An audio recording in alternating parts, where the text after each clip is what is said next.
So, David, tell me, what's the advice regarding MS and exercise been in the past? Well, in the past, Lisa, there was a view that because people with MS have fatigue and have pain, there was a view that if they got on with exercise, it would increase the pain and actually make the fatigue go worse, and it would increase the heat of people who are already feeling the heat anyway. So the view in the past was very much about don't do it, it would be the wrong thing to do.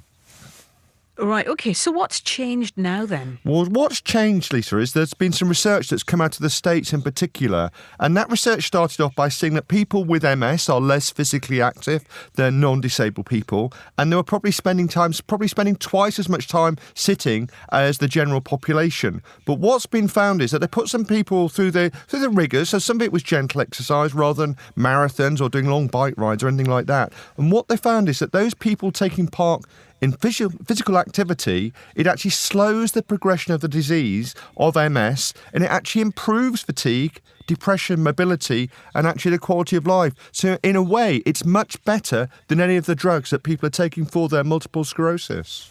It's interesting you say it's not just about improving fatigue and I guess, helping with fitness, but also mental health as well. That is going to make a huge difference, isn't it? That's right. And there has been some encouragement because, this myth from the past still sticks around a lot. And I know lots of people, as you might imagine, in my job at the MS Trust, I know lots of people with MS. They suffered, certainly when it was really hot last summer, they really suffered with that heat. So you can understand that mindset from the health professionals of saying, look, just take it easy a little bit. Maybe don't work as hard. Don't do as many jobs around the house. But the reality is doing those extra bits will get your body a little bit better and it'll get your head a bit better as well. So it feels a bit like a no-brainer, really.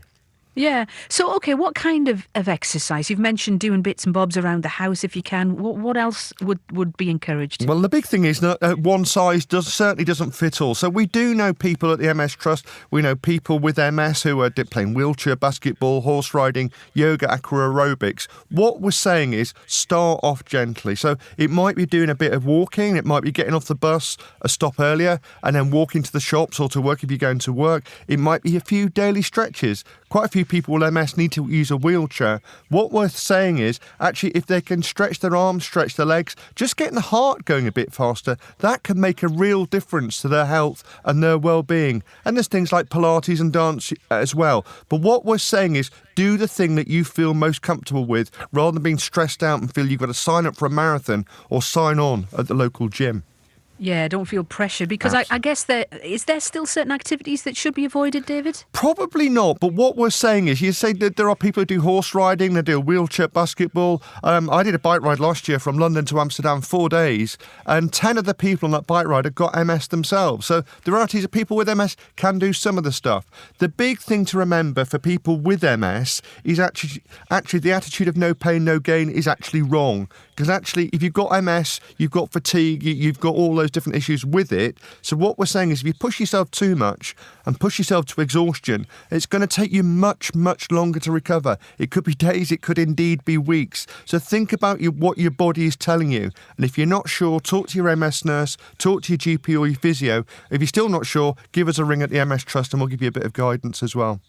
Yeah, because support is out there. What is available for anyone who has MS and is thinking, OK, right, I want to add a bit more exercise. Where can we go for information? Well, a couple of things. You can come to our website, themstrust.org.uk, but we put a couple of things on there. In particular, what we've done is we've made some special Pilates workouts for people using wheelchairs or people who haven't got buckets of energy, and they've been created with a neurophysiotherapist called Joe Pritchard. So they're very accessible, they're very easy to do. I'm going to give them a crack later on this week. And we think those things on our website will really give people a first step, a first start to something that gets a bit better.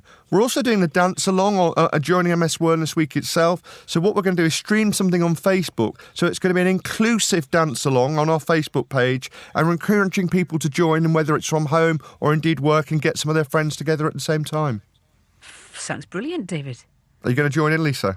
I may give it a crack, yeah. Lovely to talk to you, David. Thank you so much for your time this morning. Thank you.